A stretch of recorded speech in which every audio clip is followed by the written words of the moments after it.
There's a particular kind of silence that follows a man into adulthood. It shows up at ordinary times.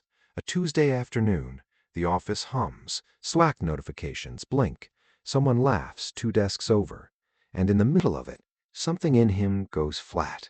Not sadness, not anger, just a quiet interior dimming. He performs well. He answers emails. He lifts weights. He pays his bills. From the outside, nothing is missing. But inside, there is no witness. That is often what an absent father leaves behind. Not chaos, not always trauma, but the absence of a witness to a boy becoming a man. And that absence does something precise to the male psyche. Early on, a boy looks to his father for a very specific signal. I see you. I recognize what you are becoming. Not constant praise, not perfection, recognition. Developmental psychology has long noted that children build their sense of self through attunement, a caregiver reflecting back who they are. When that attunement is inconsistent or missing, the child adapts. He doesn't collapse, he reorganizes. He becomes self-referencing, which sounds strong, independent, even admirable. But here is the first turn. Self-referencing boys often become hyper-competent men. Picture a 33-year-old man sitting in his car outside his own house for a few extra minutes before going in. Engine off, hands on the steering wheel. The house lights are on. Someone inside loves him. He is not afraid to enter. He just doesn't know which version of himself is required on the other side of the door. Men who grew up without a consistently present father often develop what could be called performance-based identity calibration. They learn who they are by how they function. If they succeed, they exist. If they fail, they evaporate. Attachment research repeatedly shows that inconsistent or unavailable caregivers tend to produce either anxious or avoidant attachment patterns. In boys especially, avoidance often masquerades as composure. Distance feels safer than disappointment. So the boy who couldn't reliably reach his father learns not to reach at all. By 28, this looks like independence. By 38, it feels like isolation. Here's the hidden problem. The issue is rarely, I miss my dad. It's subtler. Without a father's steady presence, a man may never internalize what psychologists call a secure base, the deep embodied sense that he can step into the world and still belong somewhere.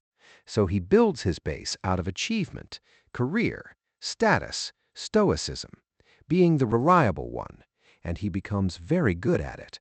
But achievement is a terrible substitute for belonging. It resets every morning.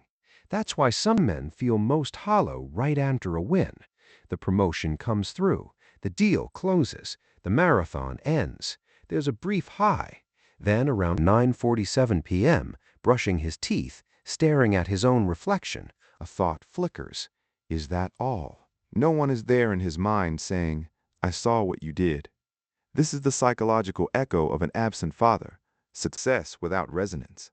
Research on male loneliness has found that men often report fewer emotionally intimate relationships than women, even when their social networks look similar on paper. They have colleagues, friends, teammates. What they often lack is one older, steady figure who names them. A father, at his best, does not just protect or provide. He interprets the world to his son, and the son to himself. Without that interpreter, a boy grows up fluent in action, but illiterate in self-understanding. So he experiences anger as tension in his jaw, grief as irritability, fear as the urge to leave the room. He doesn't lack emotion, he lacks translation. Here's the contrarian part. Many men with absent fathers don't struggle because they are weak. They struggle because they had to be early. Early independence, early self-containment, early emotional compression. And compression has consequences. Jung once wrote that what is not made conscious returns as fate. In modern terms, what a boy adapts to unconsciously becomes the pattern he calls personality. The man who says, I just don't need much from anyone, may genuinely believe it until the relationship ends and he is stunned by the size of the crater it leaves. until his child is born and he feels both fierce love and a quiet panic he cannot explain. Until at 4:12 p.m. on a random Thursday, the office air feels thin and he cannot locate why. What's happening in those moments isn't weakness.